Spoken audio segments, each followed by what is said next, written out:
Bonjour à tous, il est polytechnicien, a intégré à 23 ans la délégation générale pour l'armement et depuis lors il n'a jamais quitté le secteur de la défense. Directeur général délégué de ADS, il a été de tous les dossiers depuis la création du groupe aéronautique en 2000 jusqu'à la fusion avortée avec le britannique BAE. Il lui revient aujourd'hui de bâtir le nouveau plan stratégique de ADS. Bonjour Marwan Naoud. Bonjour Pascal Pogam. Le salon du Bourget a commencé sur les chapeaux de roue. 23 milliards de commandes le premier jour, un peu plus de 12 milliards hier. On s'oriente vers un record? On ne cherche pas les records, mais ça sera un très bon salon. Un très bon salon, ça veut dire un quoi très bon salon, en nombre de commandes et ça veut dire, Enders a dit plusieurs centaines. On peut confirmer qu'on ira vers plusieurs centaines. En fait, on fera l'essentiel de ce qui nous permettra de réaliser les commandes de l'année. Et commandes de l'année, l'objectif c'est... L'objectif c'est aux alentours de 700 commandes. On sent bien une bataille de chiffres chaque jour entre Airbus et Boeing. Est-ce que cette bataille de commandes au jour le jour ne vous amène pas à consentir trop de baisse des prix? Non, la bataille de chiffres est plus une façon de mettre en scène la compétition. La compétition entre Boeing et Airbus est une compétition qui dure, qui va être longue, et consentir des baisses de prix pour un événement, c'est se créer des problèmes pendant de nombreuses années. Donc, on fait très attention. La compagnie EasyJet qui vous a commandé hier plus de 100 appareils évoquait de substantiels rabais. C'est le cas, effectivement? Quand quelqu'un vous commande 135 appareils plus une option de 100, ça fait 235 appareils. Là, on fait un petit geste. Les prix sont différents de ceux qui vous commandent 3 appareils. Est-ce que d'ici à la fin de la semaine, on peut s'attendre à une grosse commande, une commande événement comme on en voit régulièrement? On essaye de faire en sorte que les commandes se répartissent tout au long de la semaine, mais la réalité c'est que ça dépend de la finalisation des négociations. C'est une des caractéristiques du salon, c'est qu'il y a des commandes qui sont connues à l'avance, celles dont on a finalisé les négociations il y a quelques semaines, mais il y en a d'autres qu'on essaye de finaliser jusqu'à la dernière minute. Donc, il peut y avoir de bonnes surprises. Il peut y avoir de bonnes surprises. Alors, juste avant l'ouverture du salon, votre filiale Cassidian a créé la surprise en publiant un communiqué commun avec Dassault et avec l'italien Finmeccanica, appelant au lancement d'un programme européen pour un drone de surveillance. Ça veut dire qu'il n'est pas trop tard pour les Européens pour construire un drone?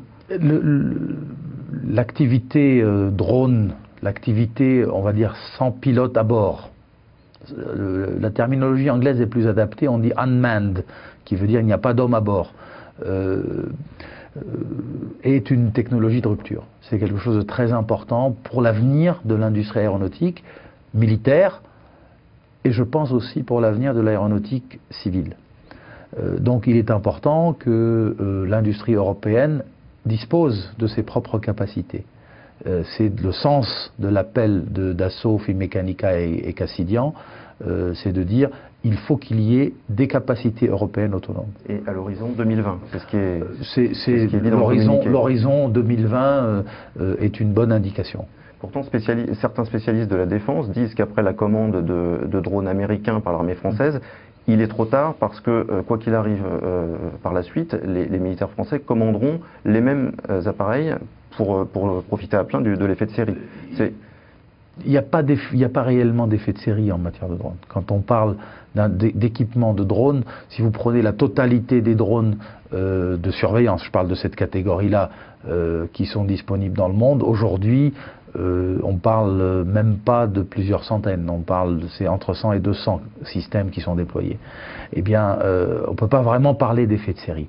Mais plus près de nous, il faut distinguer la dimension industrielle que j'évoquais tout à l'heure des besoins militaires. Quand il y a un besoin militaire urgent, il faut répondre aux besoins militaires urgents. L'industrie doit s'adapter.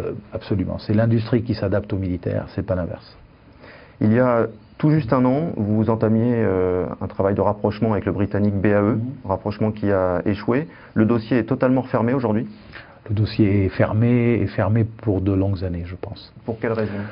La fenêtre de tir, pour prendre une terminologie militaire, était ouverte à ce moment-là, parce qu'il y avait un besoin stratégique de part et d'autre. Il y avait des rapports de valorisation qui étaient dans une fourchette négociable. C'était plutôt favorable à l'ADS à ce moment-là? La fourchette était négociable, c'est surtout ça qui est important, que ce soit favorable à l'un ou à l'autre. On pourra en reparler dans un deuxième temps, mais on n'était pas trop loin de l'idée que se faisait chacun du rapport de valorisation. Ça n'est plus le cas aujourd'hui. Je pense que ça n'est plus. L'écart est trop grand. Et puis pour finir, aujourd'hui, les interrogations sur le militaire font que chacun attend de voir ce qui va se passer. Ça veut dire que concernant EADS, une fusion avec un autre acteur dans le monde de la défense n'est pas à l'ordre du jour? Je crois qu'il ne faut pas regarder dans le sens fusion transformante, grande fusion.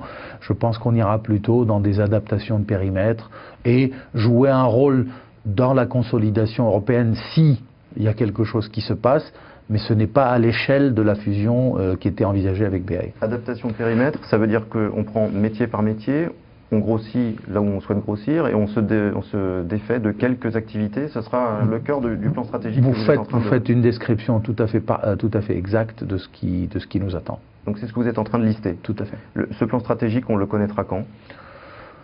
Il faut qu'on en discute avec notre conseil d'administration. C'est notre conseil d'administration, in fine, qui doit approuver et qui doit en même temps construire avec nous ce plan. Les discussions sont en cours. Nous avons déjà eu plusieurs séances et nous allons en avoir quelques-unes encore. Vous commencez à y voir clair. On pense à voir clair, on va dire d'ici la fin de l'été, quoi. Hein. Merci beaucoup Marwan Laoud. À bientôt. Je vous en prie.